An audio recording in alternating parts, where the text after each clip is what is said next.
Justin. What's up, man? Just kicking around some ice over here. Oh, yeah? Yeah. Yep, at the just call me the Iceman tonight. That's right. Right. No, the real Iceman. Join us on the show. Dude, Sharpe Dude. Jeremy, welcome to the show. Yeah, thank you guys so much. Thank you for having me. I'm happy. Yeah. Good. Welcome to the show. Yeah, welcome to the show. The Ice Capade, as we're going to call it tonight. You know, back in the day, they used to have ice men. Ice men? Ice delivery guy. Yeah. Oh, yeah. Oh, that's right. They didn't have refrigerators, so you just had somebody bring a big block of ice every now and then. Okay. We're covering Kickle Cubicle, all right? For everybody who's listening to the show. It's all about ice. That's like the theme of the game. You're listening to Two Dudes in the Nest, by the way, in case you didn't know this. But, so that's why you're getting all these ice jokes, basically. Yeah. Right. So, and Kickle may be an Iceman. Yeah. Well, he is an Iceman, right? I don't know. We'll figure it out. I was thinking he's like a marshmallow with earmuffs. Yeah. I'm not exactly. Maybe Jeremy will be able to enlighten us as we get rolling on the show. He's Kirby's dad. Yeah, it's Kirby's dad. Okay, that works. It's nothing else to talk about now. All right. Well, it's been good having you on. Good show. No. All right. So, I don't really have any tangents or anything to kick off with tonight. I watched Jeopardy the other night, and I was thinking that I really wanted to be Alex Trebek because I could sound really smart.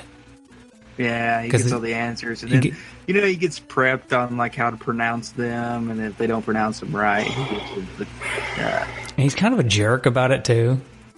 Yeah. He's like when they get the question wrong, he's like, "No, I'm sorry, that was Pompeii." Or if they get it right and they say Pompey or something, he's like, "Yeah, but it's Pompeii." He does that kind of stuff, and he's really kind of a jerk. I'd call him something else, but we're family. Did you see the one? I may have brought it up on the show. I didn't watch the episode, but they had like a category on football.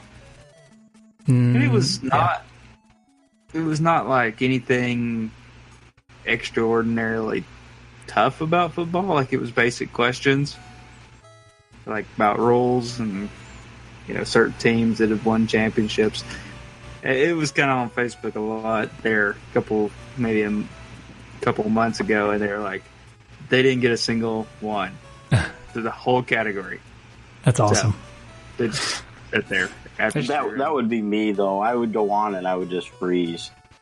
So I have to wonder, man. That's some pretty intense pressure to be on that show. Like, yeah, how do you not just like brain freeze the entire time? Like, I feel like that's what I would do. The lights would turn on, and I would just be like, "I am Jeremy." The studio lights come on, and the lights in the brain just go off. Yeah. Yep. Trebek is much more intimidating in person. Must be. I bet. Must be. But of course, the infamous one was wasn't there a final Jeopardy question on? I think the answer was Sonic the Hedgehog, and nobody knew it. But somebody put Danky Kang or something like that? Yeah, somebody put Danky Kang. Yeah. Have they gotten a little... I am curious. Have they gotten a little lax on the answering in the form of a question? Because the episode I was watching was like Friday or Thursday night, and they weren't really... Some of them, they were, for the most part, answering in the form of a question, but a lot of times they would kind of not, if you know what I mean. They'd just say the answer, and he would be okay with it. I don't know. I watch it pretty regularly, but then again, I don't really pay attention to that kind of stuff. So I don't know.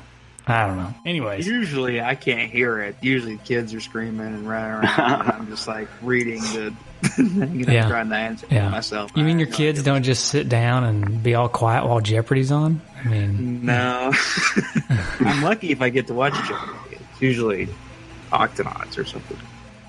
What? Octonauts? Never heard of that one. Octonauts? Well, they're a group of it's 8 of them, hence octo. And they're like, I don't know what you would call them because they're like they go into submarines. I don't know where like the knots comes in. Is it NAUTS? Yeah, like maybe astronaut. Yeah. Okay. And they go and they just like discover different fish, and I mean, I guess it's somewhat educational. So. Well, I am about to go to sleep listening to you talk about this Octonauts show. Right. So maybe we should start talking about Kickle, which I keep wanting to call Kicker, and my phone also keeps wanting to call Kicker. Well, let me tell you what I want to call it is Kickle, because it's Kickle's Cubicle, so I keep wanting to say Kickle. Kukel's Cubicle. I just want to combine them. Well, I mean, that's right. That's okay. Cubicle. Let's say Cubicle. Cubicle? All right. Mm-hmm. You got any history for us? Well, you know, there's just not that much history out there on this game. But I do have a quiz. Oh, nice. All right, Jeremy, I'm sure you've heard how the quiz works on the show before. So you versus Mike. So you buzz in with your name. Okay. And if you think you know the answer, now there's 5 questions in this quiz, 4 of which will have answer choices. 1 does not have answer choices because giving answer choices would have made it too obvious. So, is that going to be the last one or the first one, or are you going to let us know when that comes? It's kind of in the middle. And I'll tell you when you're not going to get choices. And you know, if Mike answers wrong and then Jeremy answers wrong, then it opens up for the remaining answers to try to be answered. So okay, all right, here we go. Well, wait, we got to shorten Jeremy down to 1 syllable somehow. You got a nickname I guess or something? I'll just go with Jay. Yeah, Jay. Okay, Jay, that works. Right. I like Jay. Now. A lot of these historical questions here are going to be based on the company that made Kickle's Cubicle, which is Aram. Because there's not a whole lot of history on Kickle's Cubicle. So, here we go. I don't think, by the way, Justin, I don't think it's Kickle's. It's not like, he doesn't possess it's not like his cubicle that he goes to at work or anything. I think it's just Kickle Cubicle.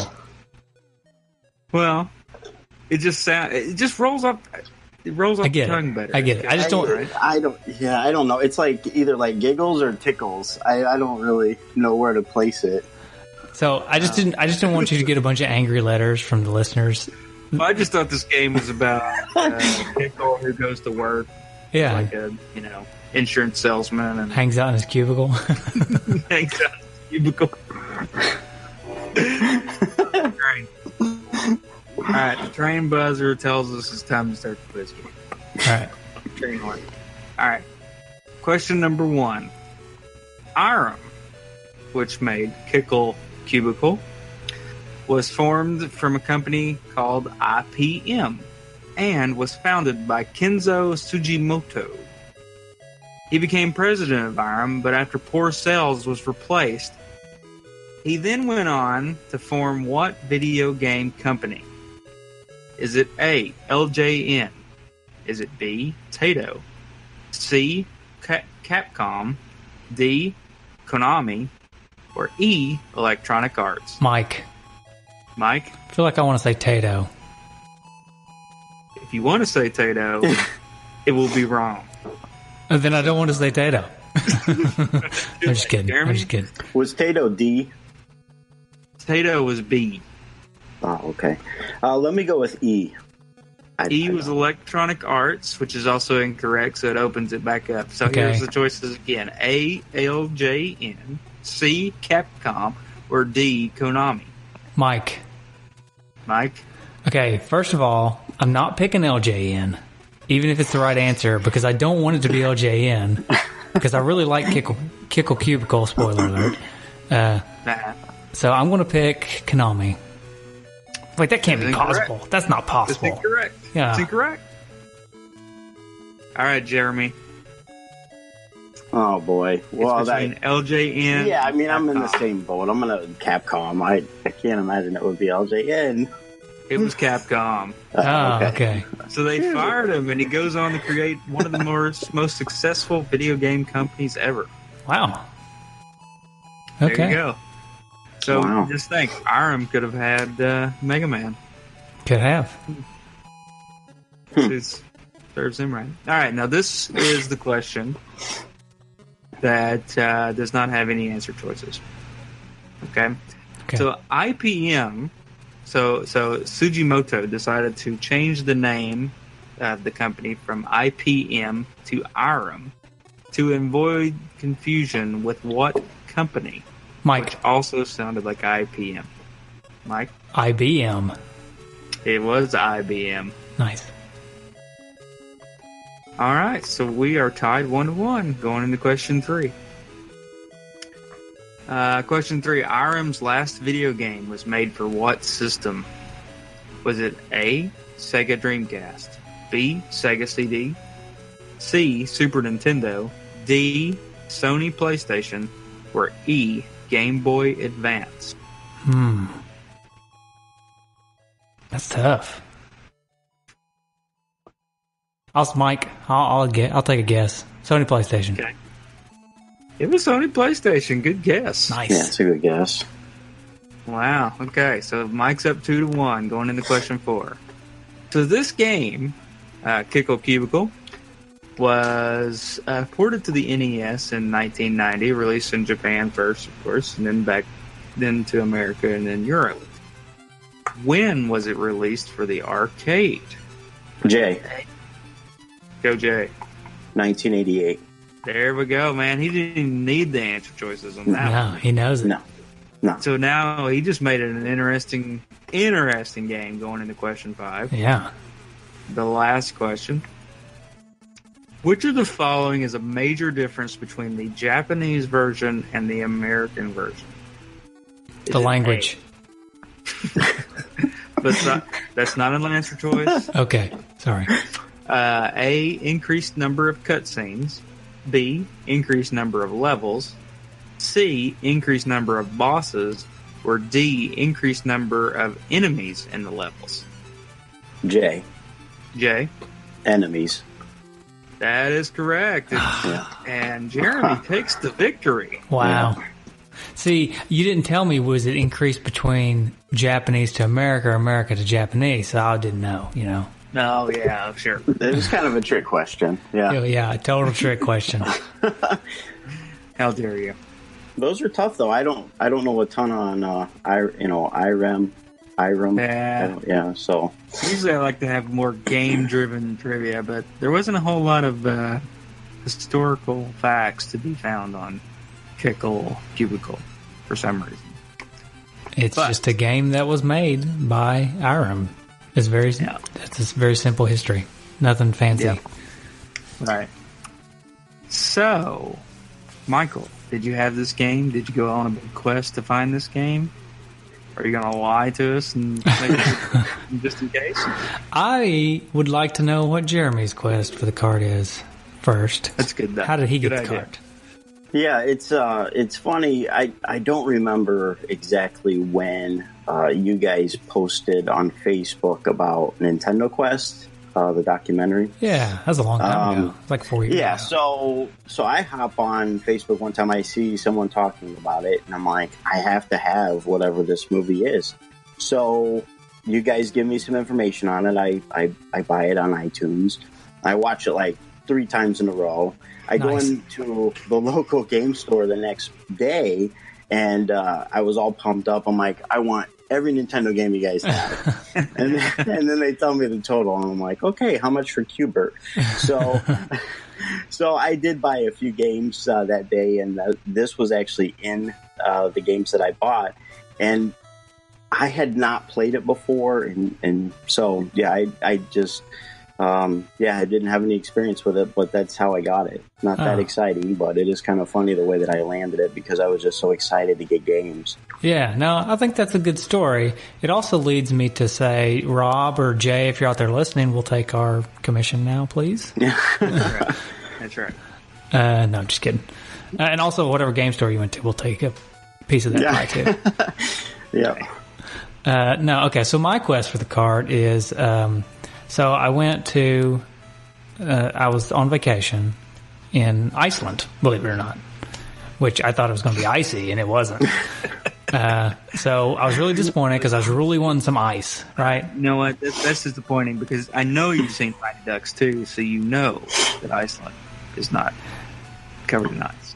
Yeah, but it's been a long time since I've seen Mighty Ducks too, so I kind of forgot. But I expected it to be icy, and I get there and it's not icy. But that was the whole point of the trip, was to get a lot of ice because I love ice. Yeah, just a big fan of ice. At this point, I'm surprised that no one has sued them. I mean, it's highly misleading. Yeah, right. Yeah. So, anyways, they said, "Hey, why don't you just go over to Greenland?" I said, "No, I don't want to go to Greenland. I want to stay here, but I need some ice. Show me to the local game store. I heard about this game called Kickle Cubicle."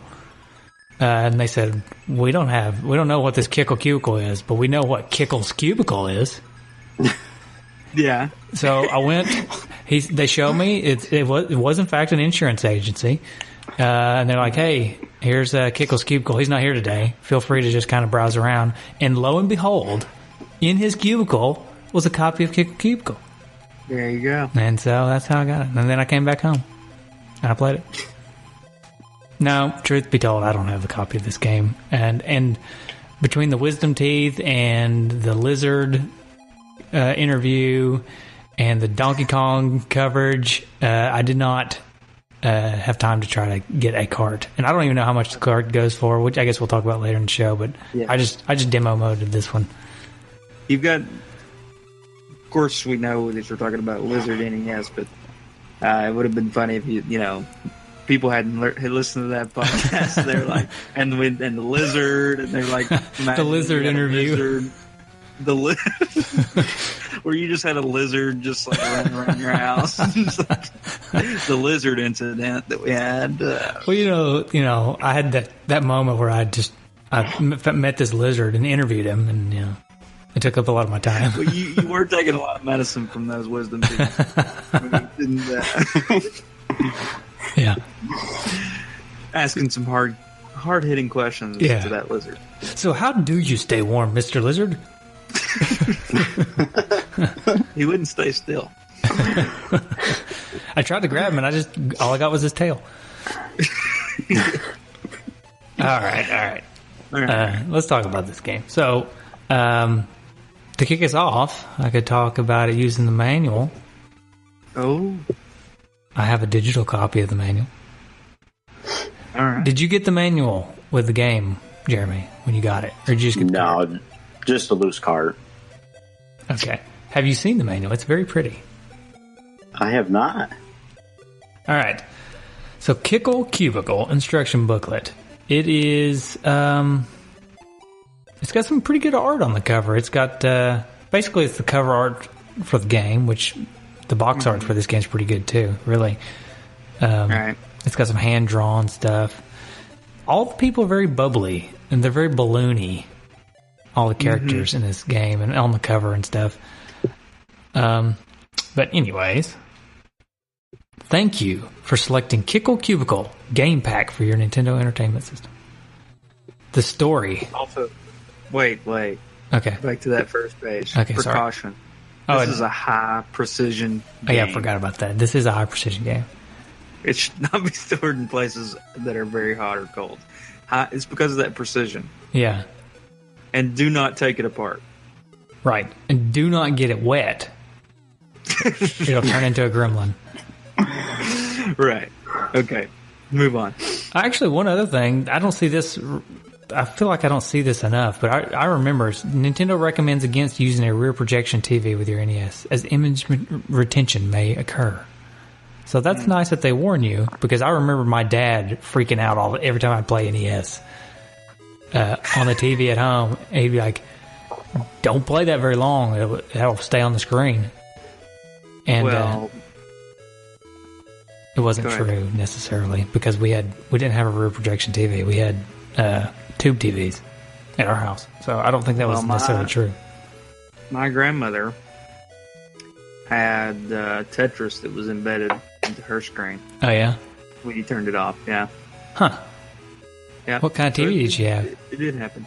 Well, I would think it was a tube TV, but I don't know. I honestly don't know. Wasn't thinking about it back then, but I just remember that Tetris would still, the screen would still be on the screen when you turn the TV off. Well, let me ask you a question. I don't know if either of you guys know much about now, TVs. I will say this though, in defense of whoever made her TV and Nintendo, she would pause the game and then go do some stuff, come back and play it later. So it was on for. It wasn't like it was on the TV for I got quite you. a bit of time. Let me pause the game talk for a second before I get into the story. And I got to ask a question because I don't know how much you guys know about TVs, but I got a plasma. I've had it for a long time now. Feels like about 8 years, and I love it. I love my plasma TV, but the last year or so, it's been more apt to have image retention. And I just didn't know if it's something that happens as the plasmas age, that it happens more easily. It goes away. It's not like it's not burn-in. It's not there permanently, but it's just more easily. It's like they don't rebound as quickly as they used to or something. You know what I mean? Yeah, I don't have it now, but I had a plasma, and I remember having that issue. I remember it getting worse. The issue that I eventually had was the green and the red got out of whack. So eventually I had to get rid of it. But it did seem like the longer that I had it, the more that retention was there. So I would agree. It's hard to say how long they last. They tell you that if it has like a nice power conditioner and stuff, it'll last a long time. But I don't know. I'm just wondering if it's on its last legs. And I love the plasma picture. It just looks so good. But if it dies, you really can't buy them anymore. So I guess I'd have to switch to something 4K, else. buddy. Yeah, I resist the 4K. Did you? Is yours what is it? LED, LCD, or is it OLED? Huh? Did you get OLED? Did you get the OLED? No, it's LED. Oh. LED 4K. See, if I went to 4K, I'd want to go to the OLED probably.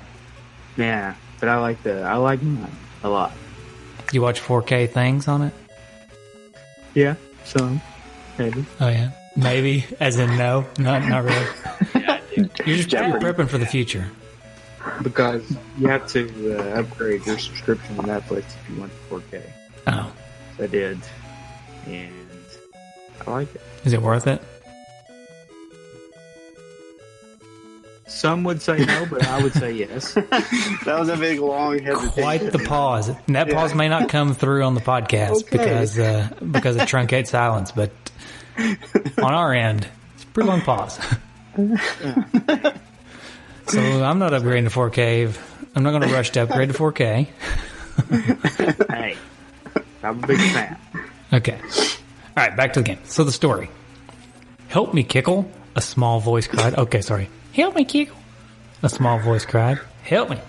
Suddenly he woke. Running to his window, he looked out. The people were gone, and the fantasy kingdom was covered in ice. The wicked wizard king had turned the 4 lands of the kingdom to a cold world of ice. Hiding their 4 beautiful palaces, he had taken the people and locked them in dream bags, where they slept in a dreamless slumber. So this is like the Matrix or something, maybe? I don't know. That sounds pretty nice, actually. Yeah, it does. He's a really nice wizard, man. He's like, I'm going to take over your kingdom, but I'm just going to let you dream.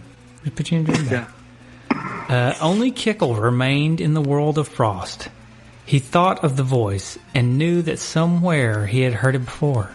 It was the voice of Princess Mira? Mira. He knew that she was somewhere out in the cold. Somehow, Kickle realized that the fantasy kingdom depended on him and his special power. So Kickle set out, armed with his freezing breath.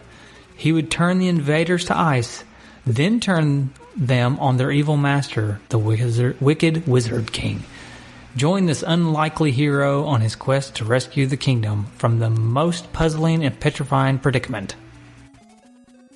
And there you go. And there's the Wizard King, I guess, down there in the corner. I guess that's him. He also looks like a Marshmallow Man.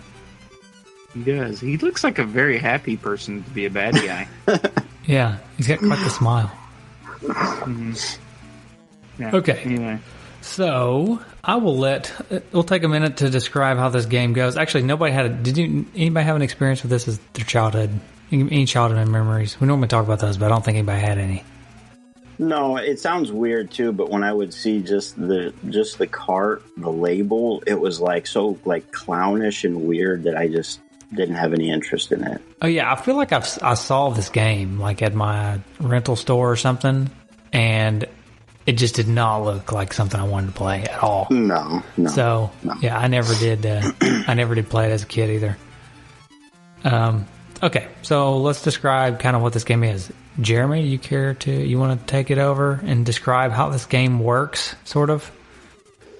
Yeah, I mean, I guess the very first thing I would say is it's a puzzle game, and I've played a little bit of Lolo. A lot of people, I think, say that it can be comparable to Lolo, Adventures of Lolo.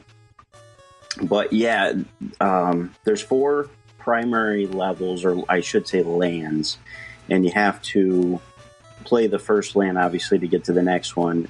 In each land, like the first 2, there's 17 levels per land. Mm-hmm. Then the third land has 16 levels, the fourth has 17. After you beat those 4 lands, which is what, 74, I don't know.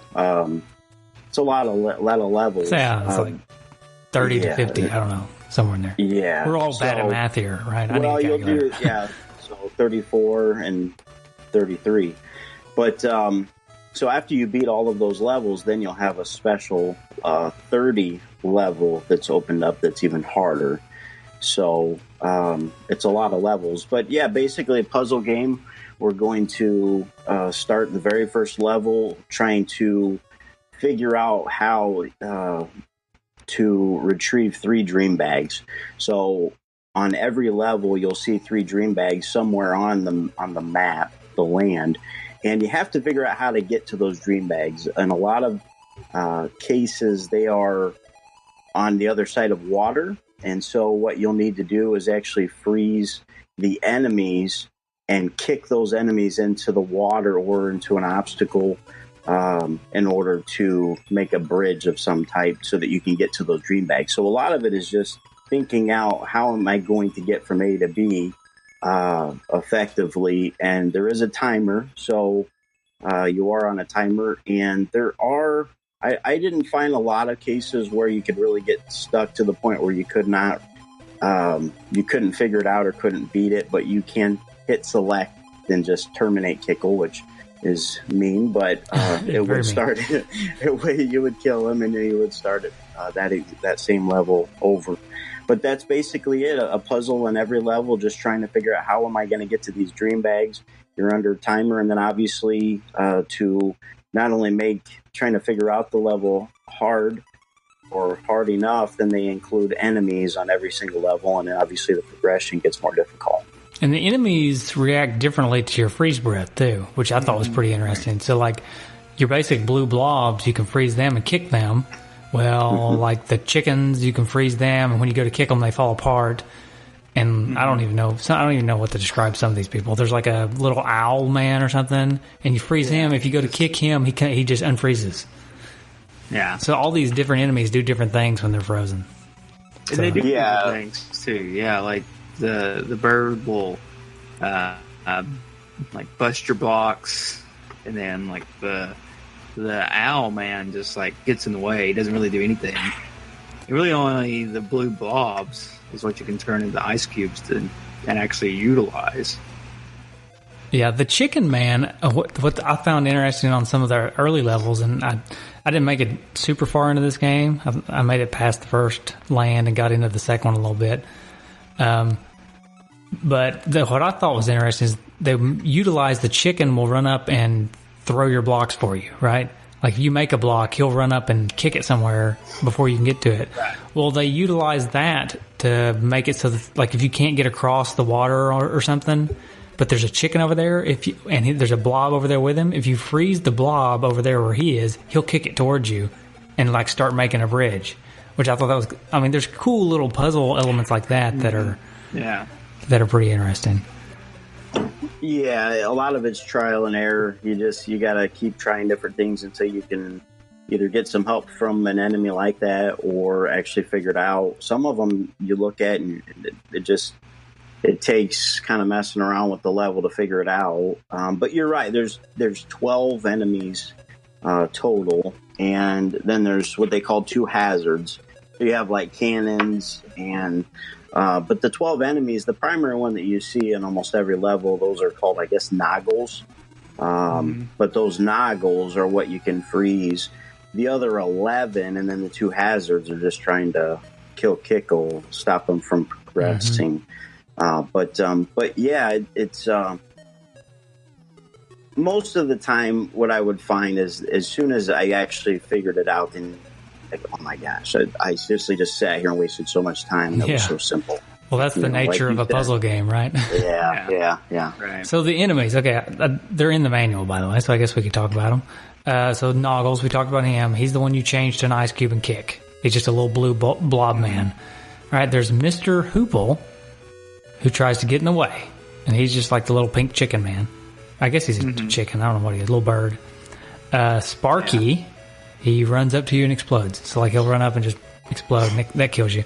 Max is the rooster guy I was telling you about. He's the one I think you and I got confused between Mr. Hoople and Max, Justin, earlier when we were talking. But Max is the one that will run up and kick your cube for you. He like tries to. You make one, and before you get a chance to use it, he'll run up and kick it out of the way. So, and then there's Rocky, which is the guy I thought was he may be a raccoon. I don't know. I can't really tell what he is. He's a little brown guy. It makes sense. He hides as an ice cube. He's very mischievous, just like a raccoon. Just like a raccoon. We've had many raccoon discussions on this podcast. That's right. Recently, too. Yes. There's Myrtle, which I'm assuming is a turtle, because she uses her shell like a drill. Rooker, which bounces your breath back at you. That guy is annoying. Yeah. I don't like that guy.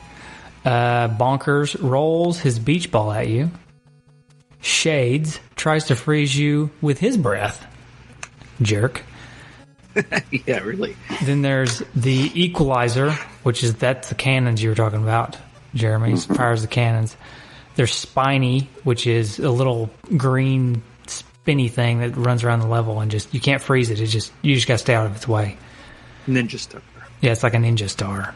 Well, actually, there's a good spot. This is a good spot to bring up another aspect of this game that we haven't talked about yet. You can set down a ice block on the ground that you can't kick, but can get in the way. It gets in the way of enemies. It gets in the way of your own block, so you can use it to change the block's direction. Because cannon. Right. Yeah, because what happens is if you kick, whatever you kick is going to just keep going until it hits the water. So it even takes enemies with it and smushes them up against the wall, which I think is a really cool animation because it smushes them up and makes them a little squishy.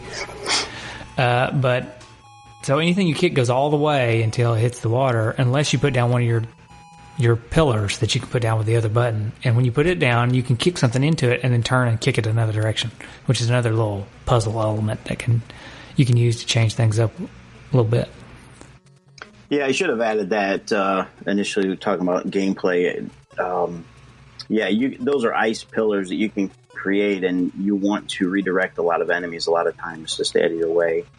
Yeah, and the reason I brought it up is because Spiny, a lot of times you can trap him in an area so he can't get to you using one of those ice blocks or those pillars. Yeah. But there's also objects in the game, like in the game world. There's a water hole, which those are the ones that usually trip me up the most, is trying to figure out how to do the puzzle, because you can't walk across them, but you also can't fill them with ice, because your ice cube will actually travel across the hole, so you kind of have to go around them a lot of times, and those are kind of tricky.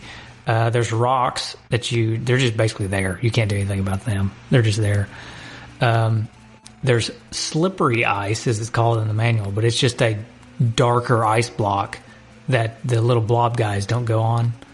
They have another little animation where they try to go on it sometimes, and they'll go, "Whoa, I can't do that." And then there's some other stuff like there's a spring, which if you kick something into a spring, it'll come right back at you. And a P, just like in Mario Brothers, there's a P block. If you hit it, it freezes everybody. So that's pretty cool. That's about it. You can also get points, and you can get the princess's ring, and that'll take you to a bonus stage. And the dream bags, obviously, that's what you collect on every level, and you can get 1-ups that appear sometimes. But basically, this is just a arcade puzzle game. I mean, it is what it is. It kind of belongs on the NES, as far as I can tell. It's just, it's just level after level doing the same thing, sort of, but the levels are different, but all your tactics kind of remain the same. And the scoring system is based a lot on the speed that you beat the level, because that's where you get a lot of your points, is from the clock ticking back down and add to your score. Yeah, you can also add bonus points by getting ice cream or popsicles. I should say popsicles. And then you kind of mentioned the bosses. Since there's 4 lands, palaces that you're trying to free, you do the 17 levels per land, and then you can fight the final boss, and then you'll continue to the next one. But yeah, not all of them have them, but most of them have popsicles that you can get bonus points with. Yeah, and I noticed that you can get double the bonus points if you get the popsicle with a block. If you kick the block into it, you get the double points. So this is a game that, and I posted a little late, but this is a game that we definitely need to have the high score challenge rolling on. But I posted it. It's available if anybody wants to get on there and play it and join the high score battle. But it's too late for us to mention it on the show because I'm a slacker. But it is available for anybody who wants to play and try to get a high score. Yeah. So my thoughts going into this game, I was thinking, looking at the cover, looking at the graphics as it started up, knowing that the entire game was basically about ice, I was not looking forward to playing this game, to be perfectly honest with you. I was thinking, man, this game's going to be terrible. What is Jeremy thinking? And then I got started playing it, and I was like, wow, this game's awesome. I love this game. Yeah. It's a really fun game, and there's a lot of things, like it's got really tight controls, it controls really well, and just the elements that there has to have been quite a bit of thought into each and every one of these levels. Obviously the first ones are kind of easy and you just get through them, but it's just kind of to learn the game more or less. But I mean, there's a lot of thought that goes into these games, like these levels and how to beat them, and it's a really good game. Yeah, and you mentioned the controls. Just to touch on those for a minute, it's all about ice, but the little Kickle guy, he's not slippery, which is that is like the best thing in the world. The fact that you're on ice and you don't have to worry about slipping around. Right. Because first thing that pops in your head is like, oh, I'm playing a game on ice. I'm just gonna be sliding everywhere. No, Kickle's fine. He can run on ice just fine. So you don't really have to worry about that. He's got his crampons on. Yeah, that's right. Yeah, you're not affected by it whatsoever. You don't even really realize that you're dealing with ice, not like most typical games. But I would probably say I agree, Justin. 97 levels total plus 4 bosses. That's a lot to create. Yeah. And you really don't come across where you're like, oh gosh, this is exactly the same as the other level. They're original, and there's some of them that have like a swinging hammer. You can kick ice at it and it'll swing it back a different direction, and just really creative stuff. And you can appreciate that. When I first turned it on, I was like, holy moly, like, how many levels are there? Like, I just want to beat it. And but you can really appreciate it the more that you play. The controls very tight, and then the music I thought was really pleasant since you're playing it for so long. You don't want to be annoyed by it, obviously. Yeah, I was going to move to music next. That's a good transition. So, what you like the music, Justin? What did you think about the music? It's repetitive. We usually are kind of negative about repetitive music on this show, but I honestly didn't mind it so bad on this game. I think that it just didn't bother me. It felt right for the game, and it's like you kind of said earlier, it's got that arcade feel to it, and so it's got the music is kind of arcadey, so it didn't really bother me, you know. Yeah. See, for me, I'm kind of with you. It didn't bother me either, and it kind of felt like it kind of faded into the background and just kind of became part of the game. If that's something I could way to describe it. Like I didn't even notice it was there really at one point. I noticed it at first. It seemed kind of annoying because it was repetitive, like you said, Justin. But then eventually, it just kind of faded into the background, and it was just part of the game. And I was just playing it, and it really didn't bother me at all. Now the sound effects, though, I thought were kind of annoying because they're really high pitched.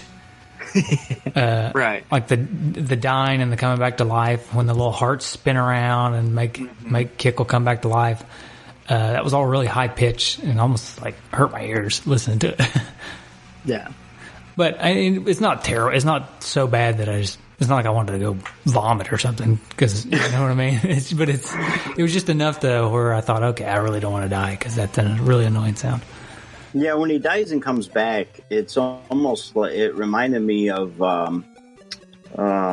Super Mario World for the SNES. And when you go to the Star World and you like click on that level in the Star World, and then he like goes up into the air, it was like the exact same sound. But yeah, there's some levels where you die often, so you just hear wah, wah, wah, wah, and just over and over and over. Yeah, it may have been the fact that it may not have been the noise itself that it was annoying me, but the fact that it happens so frequently and it's associated with dying. You know what I mean? Yeah. It's associated with the character dying, and it happens a lot sometimes as you move along in the game. Now, what's nice about this game, speaking of dying, is that there's a password system, and as far as I can tell, there was unlimited continues, right? Right. Yeah. So it lets you just continue from whatever level you were on as long as you're playing the game. Yeah, the game is flexible, obviously with the unlimited continues and then the save system. So the difficulty revs up about halfway through it, but when it revs. And so having unlimited continues and then the save system just makes it so simple, which makes it, for me, just something that I love because I don't have a lot of time. I can't sit for 3 hours and play sometimes. So I like to be able to just come back to it, and it's perfect for me. Yeah, it doesn't have. It doesn't. Sorry, Justin. Go ahead, Mike. No, I was just going to say, for me, I've always been the type of person that's I like the games you can just sit down and play, and not have to invest a whole lot of time in, or I mean, not to say that I don't like those games. But I've always enjoyed the pop-in games, and what I mean by pop-in is just you could just pop them in and play them. If you got 10, 15 minutes, play them and have a good time, and not necessarily every time you have to sit down and play it, invest an afternoon into it, or an evening.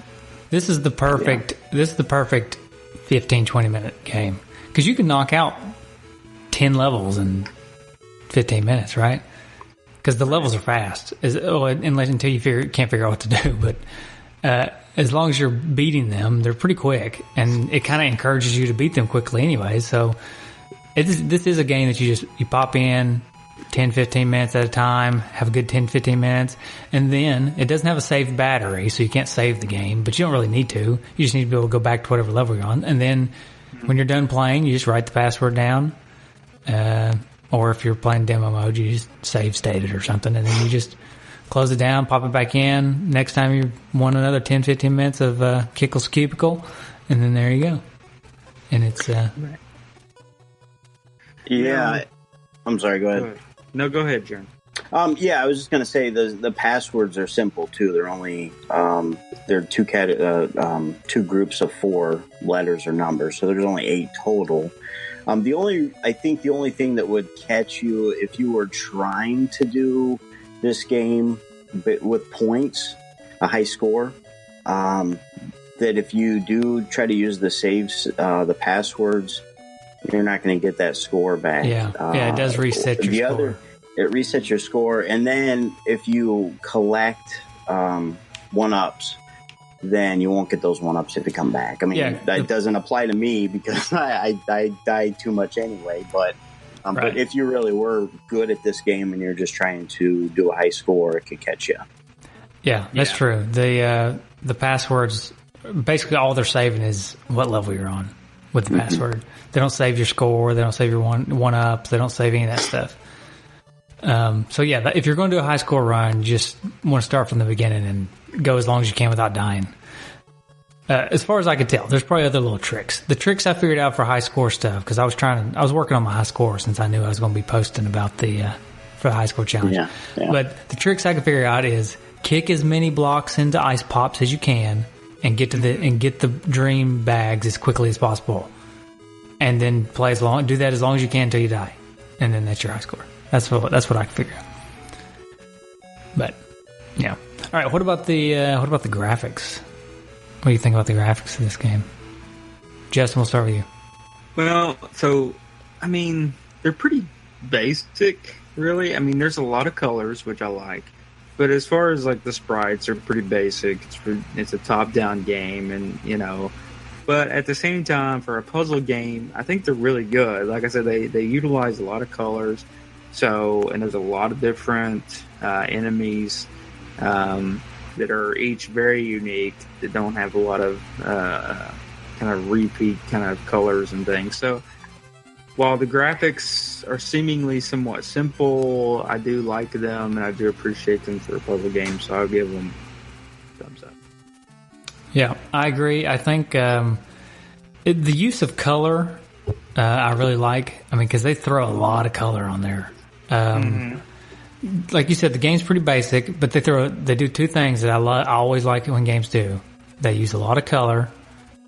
Mainly in the enemies, and Kickle's pretty cool because he's white with like black overalls and big red earmuffs. He's wearing Dre beads, actually. Oh, those are beads? Oh, that makes sense. Yeah. But if you think that you think ice, everything's going to be blue. Well, the water's blue, but the ice isn't always blue. It could be green or pink. The ice changes color. I think is it based on land that it changes color? I guess it's based on land. Because I think the first land is all blue, but then it changes from there. But so there's a lot of color. I like that, and I also like a lot of enemy variety. And every enemy is completely different. It's not just like a slight change here or there. Each of the enemy types are just a completely different design, which I think is really nice. But other than that, you are kind of right, Justin. It is a little bit basic. I mean, the backgrounds, the levels themselves are just blocks, different colored blocks. They do some interesting things, though, with the blocks. Like they design, it looks like an umbrella on one level, I think, and then some other stuff. I'm not trying to be negative, I guess, in my comment about it being basic. It's just, You sound like a negative Nancy to me. Yeah, a negative Nelly. Yeah. But, yeah, anyway. What do you think, Jeremy? What do you like about the graphics, or don't like? Yeah, I mean, it did seem slightly basic, but there was some positives with it. Kickle, I don't know what Kickle. I mean, he does look like a white Kirby or something. It's just kind of a weird guy, but I could appreciate there are some levels that have a ton of animation at the same time, and I didn't notice any loss in speed or slowdown, anything like that, because you'll get levels with multiple clowns kicking balls and cannons firing, and there's some crazy stuff. You're like, what the heck is going on? And I felt like the graphics were certainly well enough to know what's going on, and not like Marble Madness or something where not to knock that, but sometimes you don't know where the line's at, or I didn't have any issues with gameplay whatsoever based on graphics. So while it was basic, it was complete. It was designed. I agree. And you mentioned animations, and I mentioned it earlier. I love some of the little animations that they do that they didn't really have to do, like the the squishing of the character when you push a block up against another block and the characters get stuck in between. Like, they didn't have to make them squish before they disappeared. They could have just made them disappear. I mean, this game, they took a little bit of care into how they did the graphics, even if they are just kind of basic arcadey looking graphics, you know?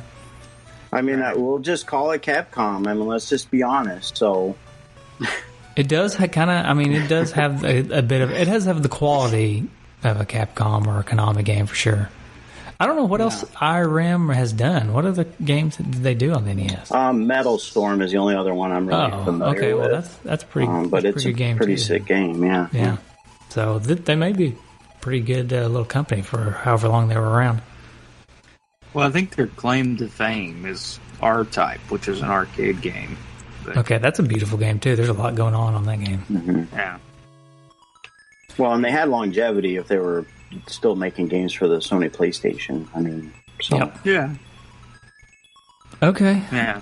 Well, I don't really have much anything else to say about this game other than my final review after I find out how much it costs. Do either you guys have anything else you want to get off your chest? yeah, fun game, yeah. Yeah. All right, Justin. So how much does it go for? So, this game actually goes for around $24 is the average Whew. that I'm looking. So it's not cheap. So it's not a cheap NES game that we've seen. So, what do you guys think? That's a tough Jeremy, what'd you pay for yours? I paid $15. You get a steal. So I think one. Yeah, but maybe years ago. No, it it years wasn't. ago, right? I mean, it was. Yeah, it's maybe been a year and a half. Okay. Maybe 2 years. So it could have gone up slightly from that. I've kind of seen it around maybe 17, 18. I would say it's probably my favorite puzzle game. I mean, that's probably a little steep. I know that guys love Lolo and some other games like that. Solomon's Key. But I would say that 24 is probably a little steep because there's other games that I would like. And 24 is kind of an investment for folks maybe that haven't played. Right. But I'm happy with the 15. I would pay 50. Okay. See, for me, man, I was really hoping you'd say like 10, Justin, or 15. But okay, so yeah, I do think 24 is a little steep for this game because there's a lot of content in it, but I feel, other than maybe going for a high score, once you play all the way through one time, I don't know how often I would want to go back to it. But then again, maybe I would. Like we said earlier, it is a good just pop-in game. But, so I don't know. It's tricky. $24 is a little steep. There's probably a lot of other games you could get for this, but this game definitely gives Lolo and Solomon's Key, similar games, definitely gives them a run for their money, if not being better than those games. But we haven't covered those games yet, so I don't know. Okay, well, anyways. But, so, man, I would say no. I don't think it's worth it. But if you can find it for 15 or under, I would say it's totally worth it. So, for me, I mean, $24 is a little steep. But I will say, I love puzzle games, and this is a great puzzle game. And I think I could play this game a lot and really get into it. And the fact that you had the passwords, I mean, even though it resets your high score, but I think just the fact that you had the passwords is that you can kind of go back to where you were. I would almost say 24 would be the upper limit for me on this game, but I would go for it at $24. I really like this one. Yeah, I mean, I can't argue with that. I mean, I'm on the fence because I will say, if you let's say you got a pretty large collection and you got a lot of the cheaper games, if you're listening out there and you're looking at these $25, $30 games and you're picking and choosing them because they cost a little bit more, I would put this one on the list. You need to be looking at this one. You don't need to be just sitting back because the box art looks silly or something. You know what I mean? Right. I would not be opposed to paying this if I was a collector and I was in the market for these $25, $30 games, this would definitely be up there as a game that I would definitely be looking at getting. So I will say that. Yeah, and if I can add too, I mean, if you're going to invest $24 in this game, like I said, when I first put it in, I was like, oh man, 97 levels, 4 bosses, so 101 stages basically. That's a lot. But when you start playing it, you can appreciate that it's that deep. Because even if you were to, I don't know how fast guys can do each level. I think I saw some speed runs that were 43, some at 60 minutes. But I'm going to play probably each level a minute, 2 minutes. There's 100 levels. So I actually, when I was done playing it for the first time, I was actually super appreciative that there was so much, because I feel like it's worth that investment. Then you're not like, oh man, I beat it in like 20 minutes. So yeah, then I'll just never play it. But the fact that I have not beat it, it'll bring me back to kind of say, okay, I need to figure this out and sit down and finish it.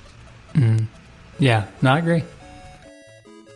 I think, all right. I think that's pretty good coverage there. The better question, though, did anybody come up with any retrofitted trophies? I did. So did I. Did you come up with any, Jeremy? Sweet. Yeah, I've got a few. Yep. Okay, I've got 2, but I can maybe come up with more if we need them. But I got 2 pretty good ones. Okay. How many you guys got? So we can figure out. I've got 5. This. All right, then you got to start. Okay, and we've it's possible that we could cover these with an ice theme, but the first retrofitted trophy was Ice Baby, and that's freeze 50 Noggles into ice cubes. Nice. Okay, we don't have to make this an ice theme, but I got a music. One of mine's a music theme, and it's Kick Out the Jams. And to kick out the jams, you got to freeze a Noggle and kick him into somebody else and knock them into the water, like into one of the other enemies. So you're kicking out the jams. Nice. I like it. My first one is Hammer Time. Uh-oh. And that is use the hammer to complete a level for the first time. Nice. Yeah. My next one is Brooklyn Bridge, and that's just make 25 bridges with ice cubes. Okay. Awesome. All right. I got another one. Is this Mario Brothers? And that is use the P to freeze all the enemies on stage. Yeah, that seemed like a direct rep or something. Yeah. My next one, Jeremy's actually stole the name, but it's a little bit different as far as what you accomplish, and that is beat the game, and that is Ice Baby.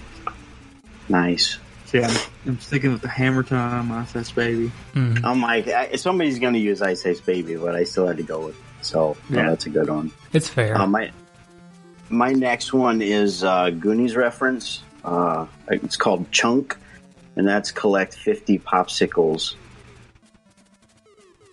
Okay, I like that. I don't have any more. I gave my 2 that I had. Do you have another one, Justin? Yeah, mine's always a twofer for me, and that is get all the popsicles by kicking blocks into them. Nice. I've got 2 more. So the next one that I have is called Going the Distance, which is a song by Cake, and that's Make It to Cake Land, which is the 3rd stage, the 3rd land. All right. I come up with that one. It's called Polaroids, and that is pick up a 1-up. You get it? It's like roids, but it's polar because it's ice. It's also like a picture, Polaroid. Forget it. Yeah, I like it. Yeah, I didn't think of that. It's not funny when you have to explain it. Oh well. Do you have another one, Justin? No, I'm done. All right, my last one is a little stretch, but it's called Mr. Rogers, and that's unlock the special game because Mr. Rogers made everyone feel special. So you're special if you can get to the harder levels. All right, I got another one. This is similar to beating the game, but rescuing Cosby's victims, and that is getting opening the sleeping bags, opening the dream bags. All of them. All right. Sorry, it was timely. Okay, we need to end this show now. And I'm going to edit that out. Timely. Hey, it was timely. Okay. Well, as long as the kids out there don't know what's going on, the world will be okay. Yeah. It's because Jeremy had that Mr. Rogers thing in it. I know. I thought about it as soon as he said it. That's awesome. Yeah, immediately went to Pudding Pops, and you're like, oh, Cosby. Okay, how do we want to rate this game? Let's move to rating. I'm tired of talking about Bill Cosby. How are we going to rate this? Yeah. About the Bill Cosby movie. Oh, God. Episode of The Cosby Show. The Cosby Show. Yeah. The one where he gets on to Leo for something. Yeah. Or Theo. Is it Theo or Leo? It's Theo, right? Theo, yeah. Sorry. Okay, no, seriously. All right. How about type of frozen treat? Like ice cream or something like that, you know? Freeze pops, whatever you think this game should be. Okay. All right, you got one? Yeah. I'm going to go with a Nutty Buddy. Because they're for the just same classic. reasons that we talked about like a couple episodes ago. yeah, exactly. They're classics. They're delicious. There's something that you could spend a little good money on them because they're not cheap. They're not cheap. Nutty Buddies aren't cheap. And you know, you just have to have them because they're delicious. Gotta have them. Gotta have them. Anyway. All right, what do you think, Jeremy? You got a nice frozen treat? Yeah, I would say I'd go with ice cream sandwich. Not super big. It's kind of a quick experience, but it's good, and I always come back to them. So I'll come back to this game. Okay, all right. See, I have for me, I have a good description of the game. Okay, and how it should apply to a frozen treat, but I can't think of a treat that fits. Eskimo pie. So I'm going to need some help. Maybe Eskimo pie. I don't know what that is. It's like vanilla ice cream surrounded by chocolate shell. Okay. Like a Klondike? Like a Klondike? Yeah, that Klondike. Okay, all right. All right, no, I don't like that. Okay, let me give you my description. You tell me ice cream. I'm thinking this game is a frozen treat that at first glance does not look like it would be delicious. It looks like something that would be, I don't really want this, okay? But then you eat it and you're like, wow, I love it. Because that's how I feel about this game. Brown cow. Okay. Yeah, I kind of felt that way about brown cows too. Because it looked like brown cows are just, it's like a Klondike bar on a stick, right? Yeah, it's so basic. It can't be good. Yeah, it can't be good. It's just vanilla ice cream with some chocolate around it on a stick. Yeah. But then you eat it and you're like, oh yeah, I love brown cows. Yeah, brown cows are awesome. It's a great name too, you know? Yeah. Brown cow.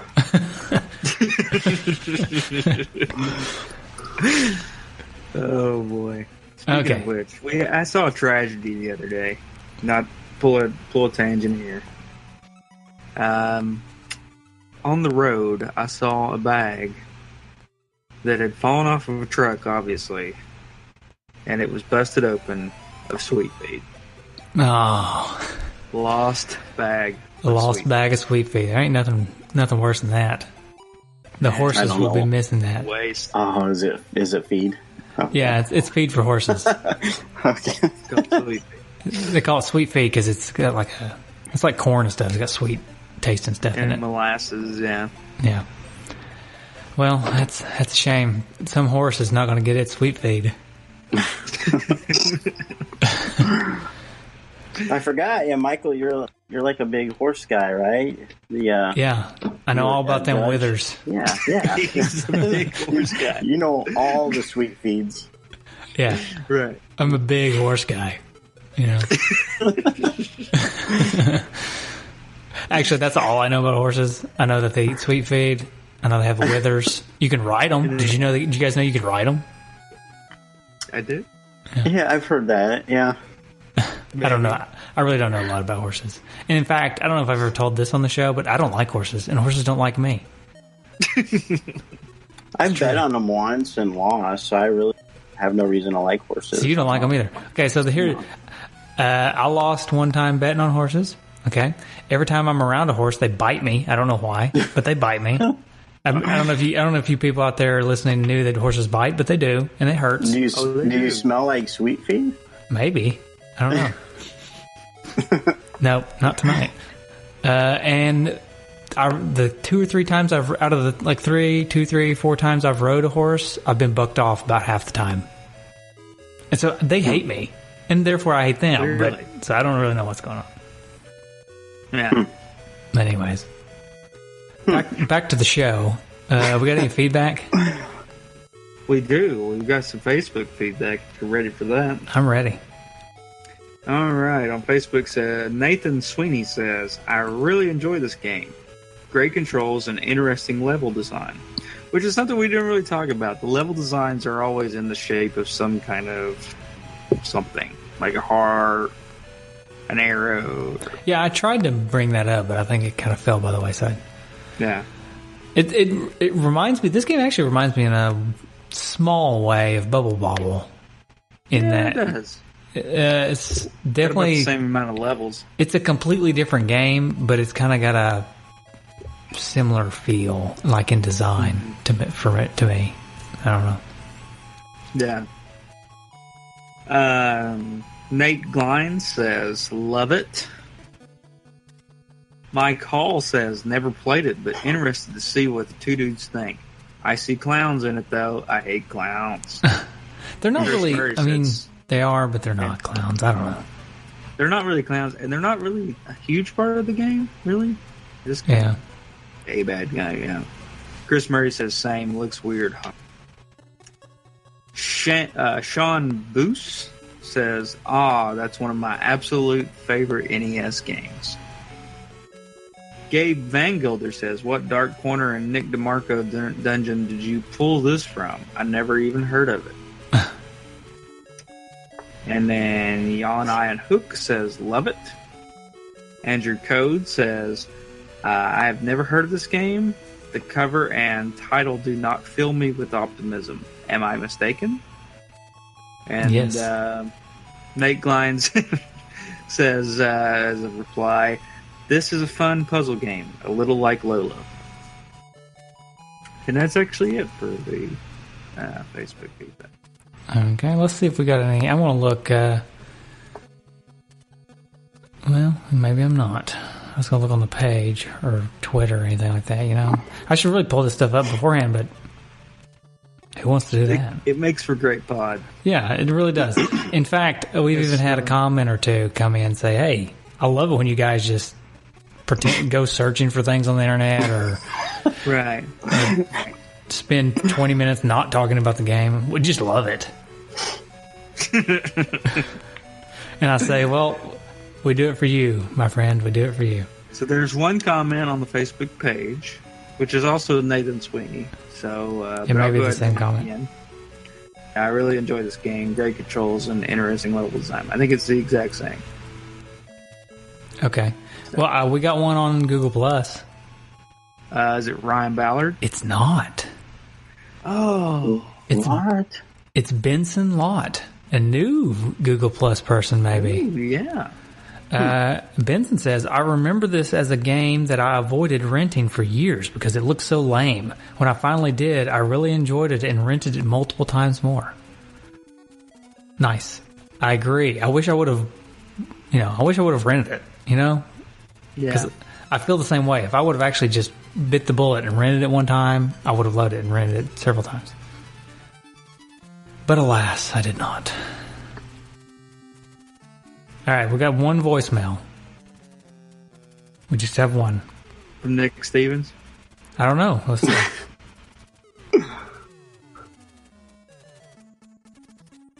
Oh, I gotta turn the volume up. This is probably going to be like one of the most infamous sound bites you'll ever have from Nick Stevens, but this is probably one of my favorite games of all time. Like, probably top 10. Wow. Top 10. Wow. Another top 10. Another top 10 from Nick Stevens. Man, he loves his NES games. He does. He does. Loves. He may host a Sega Genesis podcast, but he, deep down, obviously, based on his voicemails, he loves the NES. Yes. Oh, man. All right, well, that's it. I don't got anything else. I will say, I do want to say that today is a beautiful day here in Tennessee, and I went for a jog, and I felt like the friendly neighborhood jogger man. I don't know. I was doing good deeds my entire jog, and I just want to brag for a minute. So I was jogging, and I look over, and in somebody's yard is a bag of empty crystals. I don't know why. Somebody threw out a bag of empty crystals, but I picked it up, and I threw it away once I ran back around to my house. And I was jogging, and I saw an unopened Hallmark letter in the middle of the road. So I picked it up. It was unopened. It had an address on it, and it was in my subdivision. So I jogged over to the house that had the address, popped it in the mailbox. Somebody's getting a thank you card, and they need to turn around and give me a thank you card. That's all I'm saying. Anyways, I blame Crabman for both of those. It's probably his fault. That story would have been much better if you had rounded up a pig. Yeah. Well, if it would have been out, I would have rounded it up if it would have been out today, but it wasn't out today. The one day in the neighborhood pig is just. Yeah. I really have a lot of questions about this pig and like how it gets loose. Like, does it just see like a door open and just like try to escape and just take off? I don't know. I can't imagine this person keeps it in their house though. This is a big pig. I know it's a pet. A big pig. It's a hog. It's a hog. Yeah. I mean, it's a pet, but there's no way they keep it in the house. I don't know. Maybe they do. I mean, it's almost as big as I am. It probably weighs as much as I do. It's probably like 150 pounds at least. Yeah. Gosh. I mean, pig's root, so it might be just digging its way out. It's true. Could be. So. Anyways, yeah. I'll let you guys know if a pig gets out again. Don't worry. And if I can get a picture, I will post it on Facebook. But oh man, that was the highlight. Not that Crabman. Not that I did enjoy the visit with Crabman. Invite us over, but that was the highlight. To pull in the neighborhood and see people chasing a pig. Yep. Pig that you told me about. Yep, I know. It's really the highlight of my night too, because I had a moment. You know, everybody has this moment when you've been telling a story and nobody's believed you, but it's true, and you keep telling the story and nobody believes you, and then finally somebody else gets to witness it, and they turn to you and they say, "I saw the pig." The disappointing thing, though, is I was talking about it, of course, to Crabman and Angela, and they didn't know what I was talking about. Oh, well, it hadn't gotten out since they moved in. That's the first time it had gotten out since they moved in. Okay. Because they've only been here about a year, so. Best thing is the story. The best night, the first night I heard about it was you texted me and said, "Pig's out again." Tennessee, could you say, you look out the front door and say, "Yep, pig's out again." Yep. That's it. So we've lived here like 4.5 years now, something like that. And it's gotten out at least once a year. Probably. So it's been out about 3 or 4 times. Yep. Oh, man. All right. I mean, does it have like tags or something? I mean, I'm assuming obviously everyone knows, that's so-and-so's pig, because you don't have them running all the time. But, I mean, I don't know what protocol is. I suppose you have to get them marked or identified somehow. I don't know. If a cop cop pulls up and just sees a pig running, I mean, I'm not sure what you do. I don't know, it's a pretty unique looking pig. It's like it's kind of like spotted. It's black and brown. But yeah, you're right. I don't know. I don't know if they have to have a collar on it with a microchip. I don't know if it's chipped. Yeah, I don't know. It better be careful. It better be careful. It's in Lawrence City. I mean, it could wander to Wamplers. Over to Wamplers. Yeah. For anybody listening, the town we live in also has Wampler Sausage Farm, which is a slaughterhouse for pigs. Oh gosh. So better be careful. So if it wanders too far in one direction, it could end up on my plate. Yeah, that's right. They might already have their eye. They're like, "Come on, little piggy." Maybe that's why it keeps getting out. They keep coaxing it over. It's like, hey, come here, piggy. Just spraying syrup on the pavement. All right. Do we have any leash laws for pigs? Do you know, Justin? I don't know if leash laws apply to pigs. Probably not. Okay, all right. That's enough. Nothing like some good pig talk at the end of the podcast. I wonder how many. Right. I'm gonna have to look at the stats for this one whenever it comes out and see how many people listened all the way to the end, or did they just stop at like an hour? Oh, they're talking about the pig. Stop it. Well, they're talking about the pig again. Well, time to end the podcast. Yeah. Mm-hmm. All right, where can they find us? So you can find us on Facebook and Twitter and, of course, Google+. Join Ryan Ballard and Benson now. Yeah. Over there hanging out on Google+. You can also find us on twodudesinaNest.com, nesdudes.com, and nintendudes.com. You can always call us by dialing 775-7-RETRO-1 or going to our website. Going on the home page there and just clicking with your finger on your phone, the little phone icon in the upper right-hand corner, I believe. You click on that, bada bing, bada boom, it pops up, says, do you want to call us? You say, of course I want to call them. And then there you go. You're dialing our number and you're leaving us a voicemail.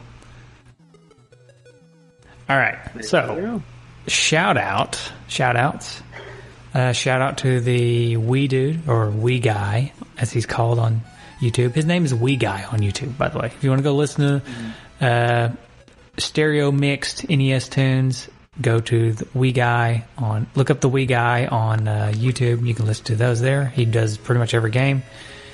And shout out to the Fox Dude for the awesome logo that we have. And Jeremy, do you have anything you want to shout out? No, I would love to just say how much I appreciate the community, this group, especially on Facebook. Everybody's just so genuinely nice and respectful of each other, and it's just a fun group. And I've been, I don't know, in maybe 2 years now, and that's a long time for me to be invested. It's because everybody's so great on them. You actually feel like you're friends with a lot of these people, which is really, without sounding weird, it's pretty special. It's awesome. So, and you guys too. What episode number is this? You guys have been doing this for a long time, and like so 130 something maybe. Yeah. So I definitely think of that sometimes. I hope you guys don't burn, but I truly appreciate it. And the community, everyone's so, even you guys, just so genuine, nice, and I appreciate that. All right, thank you. That's a good good shout out. Shouting out the community. Shout out. Yeah, it's good. It is a good group of guys and gals. So. Yep, I agree. So one more shout out. Yeah, I did this for a couple of weeks and then I quit, and I'm going to get back to it. I'm going to shout out one of the Retro Junkies shows. So this week, I'm shouting out the Master System Masterpieces, who realistically should be our rival, right? Instead of the Genesis Germs. Right. But since Nick Stevens and Aaron Hickman are the ones that do the Genesis Germs podcast, those are the guys that we really don't like. Sure. I got no problems with George and them. So shout out to the Master System Masterpieces. Same format as most of our shows that are about systems on the Retro Junkies Network. It's just about the Master System instead of NES or SNES or whatever. So, good show. Everybody go check out the Master System Masterpieces.